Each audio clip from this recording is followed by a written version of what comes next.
אתם בטח טועים מה אני עושה בבית שרוף שחטף 2 טילי נ"ט 100 מטר מגבול לבנון. אז אני אוריאל וזה הסיפור שלי.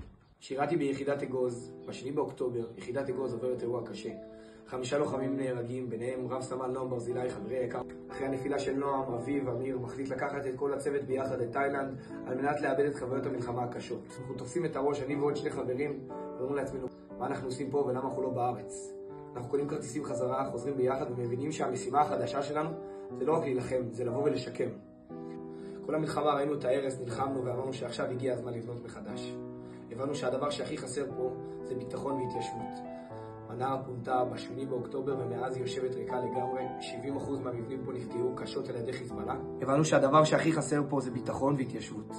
החלטנו להקים גרעין שיעברו לקיבוץ מנרה, יהיו חלק מתהליך השיקום, ייתנו את הביטחון ויתחילו בבניית הקיבוץ מחדש.